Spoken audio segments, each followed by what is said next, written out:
Hi, and welcome to this edition of Peake Life. Today we're talking to Joe Cislovich, Director of Chesapeake Integrated Behavioral Healthcare, or CIBH, which is easier to say. It certainly is. Welcome to Peake Life.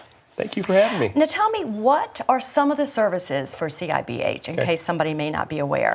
Well, Chesapeake Integrated Behavioral Healthcare is the public behavioral health provider for the city of Chesapeake. We're a city department, and we provide a full gamut of behavioral health services, including mental health, substance abuse, and services for folks with intellectual and developmental disabilities. Mm-hmm. And you guys are located on 224 Great Bridge Boulevard is our main office. Okay. Now, you do provide a lot of services, and you're sort of in the process of putting together your strategic plan for the upcoming year. And so you have developed a survey. Can you tell us about that? Well, let me just give you a little bit of background about the why. Behavioral health is a constantly changing field, and I've been in the field for more years than what I want to say. But it used to be, when you'd sit down and plan for services, you have one or two different drivers that sort of drive what the need is for the community and for the profession.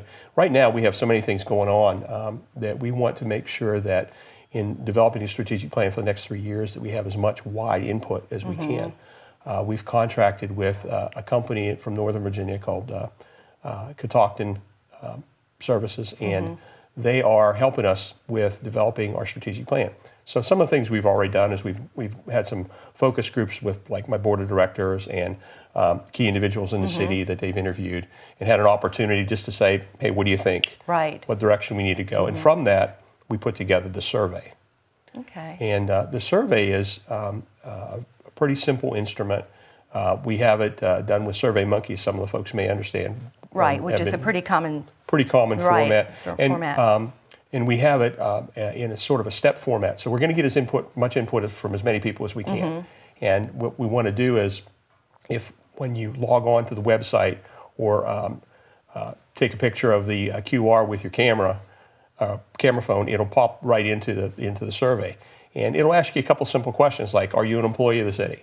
So that'll take you down one track if you're an employee. Right, okay. If you're a citizen, you go another track.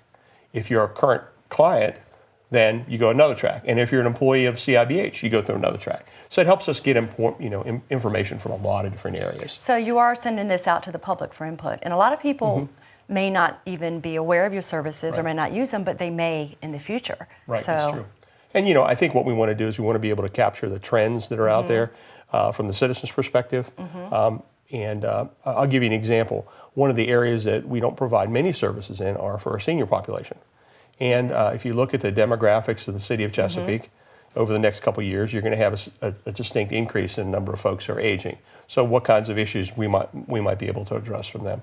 We also have issues with substance abuse and particularly opiate difficulties we have in the city. So we want to capture the concerns of the citizens there so we can orient our services in the right direction. And that is rising. Correct. If that's correct. That is rising in our own city. Yeah, so it's going to give us an opportunity to be able to gather as much information from as many resources as we can. And the nice part about this survey is there's also a place that you can enter text boxes. So you can put in some, if we don't miss something, please tell us, and we'll be able to go in that direction. We're hoping to have the survey out for a period of about 3 weeks.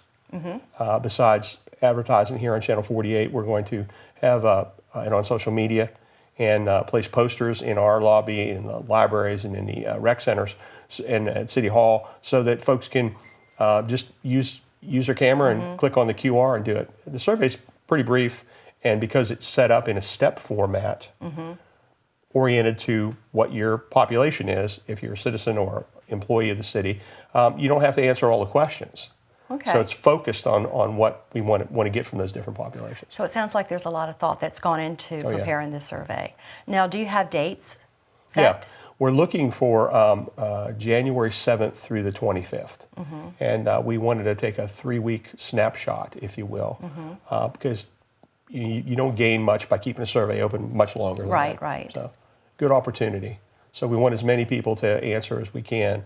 And then our consultant's going to be able to pull the information together and be able to meet with our board of directors as well as the senior staff and help us put our plan together. Okay, and interpret the results. Yep. And therefore you'll use that when putting together your plan. Right. We've done strategic plans in the past, and this is the first time we've done a survey like this. So because we wanted to make sure we weren't missing things. Right, and that's really a good idea. So we want the public to know, as well as employees and citizens, that where they can find this, of course, is on the City of Chesapeake's website, and information is available in our libraries as well. Right. And I think it'll be posted on our social media as well. Right. So yeah, we'll make a couple blasts on the social media to do that. And, it's a great way of doing it, and I really appreciate public communications help on this. Yeah, absolutely. And we will encourage people to share it on their social media pages as well. Great. So, but thank you. It sounds like a really good survey, and appreciate you coming on and talking about it. Thank you, Karen. Appreciate it. Thanks so much. All right. Well, that does it for this edition of Peake Life. Thanks for joining us, and we'll see you next time.